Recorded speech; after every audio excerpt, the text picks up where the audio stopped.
Bonjour à tous, bienvenue sur Frandroid. Nous sommes aujourd'hui en présence du Sony Xperia Z1, le successeur du Xperia Z présenté en début d'année.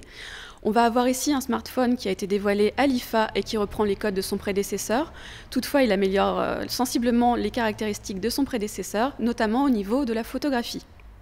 Commençons par l'écran du Xperia Z1 qui a une diagonale de 5 pouces comme son prédécesseur, avec cette fois-ci une définition Full HD, un écran triluminos et le moteur X-Reality. Au dos, on va avoir un capteur photo de 20 mégapixels avec une optique G-Lens de Sony. On va avoir également un flash LED. On retrouve sur le Xperia Z1 une surface vitrifiée à l'avant comme à l'arrière avec un traitement anti-rayures.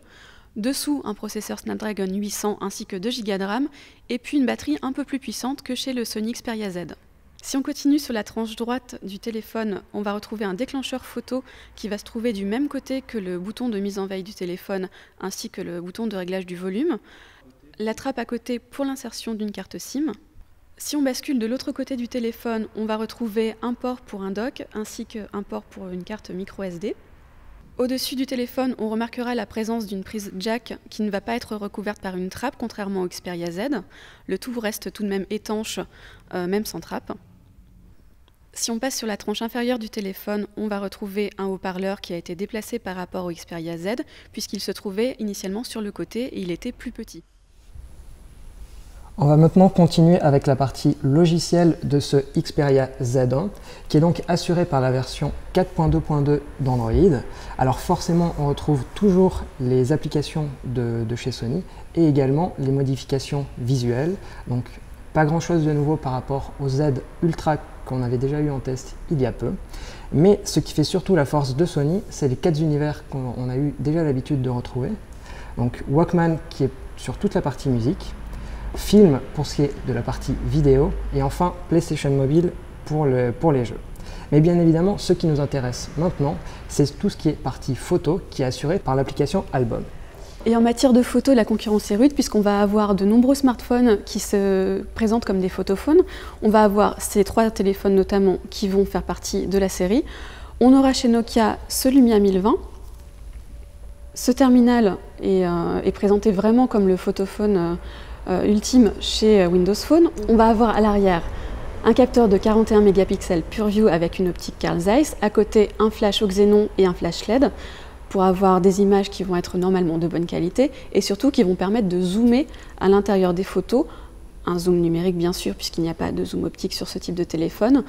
On va au moins pouvoir zoomer 3 fois en conservant une bonne qualité et aussi bénéficier d'une stabilisation optique sur ce téléphone. Le tout avec une application Nokia ProCam qui va permettre d'obtenir sur ce téléphone la possibilité de régler les ISO, l'exposition et ce type de réglage manuel directement sur l'écran en observant les effets modifiés en direct. On enchaîne maintenant avec le téléphone de Samsung qui est en fait pas vraiment un smartphone parce que en fait, si on regarde sur le dos, on a un vrai capteur photo qui fait donc des photos en 16 mégapixels. C'est un capteur de type CMOS. Alors, ce qui est intéressant sur ce téléphone, c'est le grip, en fait, la prise en main. Comme c'est assez naturel, justement. D'un côté, on a le téléphone. On a donc l'appareil photo. Et la petite particularité, c'est que si on veut zoomer, il n'est pas forcément obligé de le faire directement sur le tactile. On peut le faire sur le capteur via la petite molette que vous voyez juste ici. Et c'est extrêmement simple de le faire.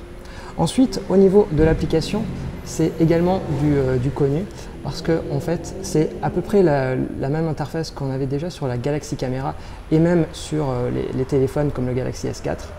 Donc il y a plein d'options qui sont disponibles. Donc il y a beaucoup de modes, mais bien évidemment, pour ce téléphone qui se veut aussi un appareil photo, toutes les caractéristiques d'un mode manuel. Voilà donc pour ce Galaxy S4 Zoom. On peut poursuivre avec le tout dernier né de LG qui va être le LG G2. Ce smartphone a la particularité d'être plutôt classique puisqu'il a un capteur de 13 mégapixels qu'on va voir sur bon nombre de smartphones actuellement, mais avec un bouton déclencheur qui va se trouver juste ici au dos du téléphone, ce qui est assez inhabituel, avec ce qui est rare également une stabilisation optique sur ce capteur de 13 mégapixels, un flash LED juste à côté, ainsi qu'une application plutôt intéressante puisqu'elle permet lorsqu'on utilise la fonction vidéo, de zoomer sur la voix d'un des sujets qui va être filmé. Donc c'est plutôt intéressant lorsqu'on va avoir beaucoup de monde à filmer dans une atmosphère assez bruyante pour obtenir notamment les déclarations d'un des personnages de la vidéo. Mais on va surtout s'intéresser maintenant au Xperia Z1 avec donc son capteur de 20,7 mégapixels. On dit souvent que plus il y a de mégapixels, au meilleur sera la photo, et c'est justement pas toujours le cas. Et en fait, le Xperia Z1 en est un peu l'exemple. Il prend certes des photos que bon nombre d'autres smartphones aimeraient prendre, mais c'est justement pas ça ne justifie justement pas tout le bruit que fait Sony. Par exemple, on nous explique que les équipes qui font Cybershot, c'est-à-dire les appareils photo de la marque, ont travaillé sur ce téléphone. Et honnêtement, quand on voit la qualité des photos, justement par rapport aux autres téléphones que vous avez à côté, il y a quand même une certaine différence. Mais bon, vous le verrez plus précisément dans un comparatif photo par la suite. Alors, au niveau de la partie logicielle, il y a eu quelques améliorations. Donc, comme vous pouvez le voir ici, on retrouve toujours les effets sur les photos, donc c'est modifier les couleurs par exemple. Mais il y a d'autres éléments comme la réalité augmentée, donc c'est la possibilité d'ajouter des éléments sur la photo en cours. Comme vous pouvez le voir, on peut par exemple rajouter des éléments sur une scène, typiquement des dinosaures, donc ça permet d'ajouter un peu d'animation. Vous voyez que là par exemple sur une table, c'est très bien reconnu, le dinosaure marche justement sur la surface. Il y a également d'autres possibilités avec cette fonctionnalité, notamment la possibilité d'ajouter des masques. Donc, voilà, comme ceci. Et justement, ça nous donne une tête assez bizarre, on va dire.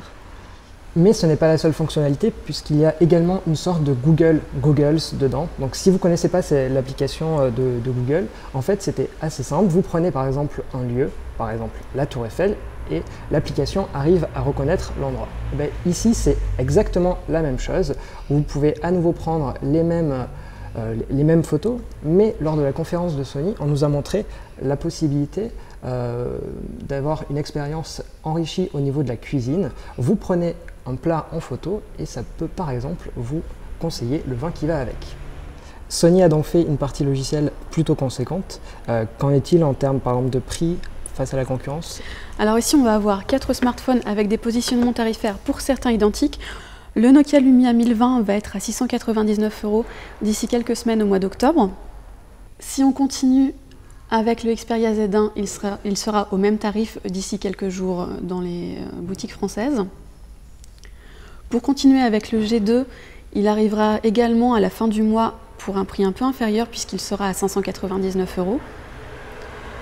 Et enfin pour terminer, le Samsung Galaxy S4 Zoom est d'ores et déjà disponible au prix de 450 € environ chez les revendeurs sur internet notamment. Pour finir, nous vous laissons avec notre comparatif photo réalisé avec ces 4 smartphones. Nous avons réalisé la même photographie avec les 4 pour se rendre compte des différences obtenues avec chaque téléphone en mode automatique.